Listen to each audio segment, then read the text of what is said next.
Hey, this is Brad Gill at NextHome Lifestyles. Welcome back to our weekly market snapshot for the city of San Jose. It is May 23rd, 2022, and we're about to take a quick look at how's the market doing right now in the city of San Jose.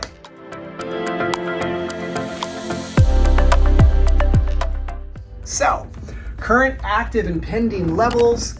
We are up again in active inventory. Again, this is keeping track of single-family homes, condominiums, and townhouses being listed to the market on a weekly basis. We're up to 842, increasing again. That's up just a little bit from 809 last week. Now, the big question is what's happening to the buyer demand?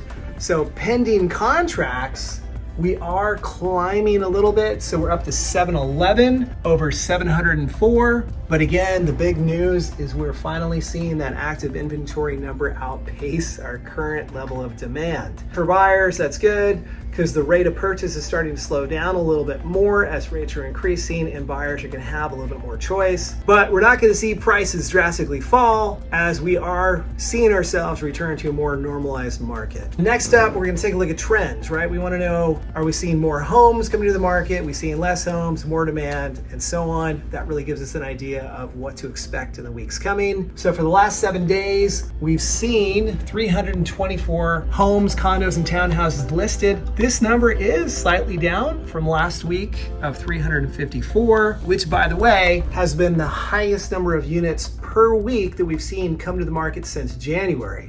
So again, big bump in inventory last week. So are we going to surpass that? Probably. We'll just have to, of course, stay tuned and find out. Moving on to demand. So how many of those homes that came to the market are getting purchased or gobbled up from the market demand? Over the last 7 days, 181 units went under contract.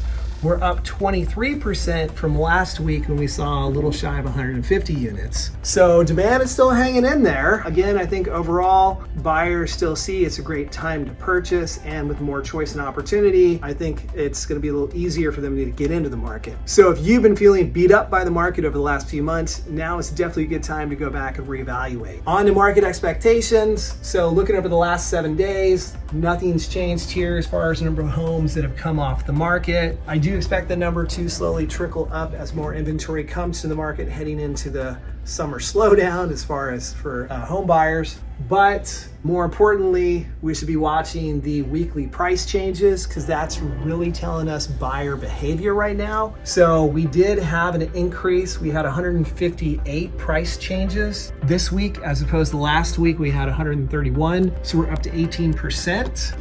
We do want to look to that number to, surpass 20, head towards that 30% range. So we really have a balanced market, but we're definitely gaining speed on getting to a balanced market. 30-year fixed rate actually dropped a little bit, hanging at about 5.25%. 5.25% represents the average for conventional loans. What we're seeing is a lot of these banks providing jumbo mortgages or non-conventional financing because they can portfolio the product. We're seeing 30-year fixed rate mortgages with rates all the way down into the 4% range. So it's not too late. You can get pre-approved with certain lender partners that can help you get a lower interest rate and lock it in so you don't have to worry if interest rates continue to rise later this year. So that's the market snapshot for this week. I hope you've enjoyed it. Look forward to bringing you another market snapshot next week as well.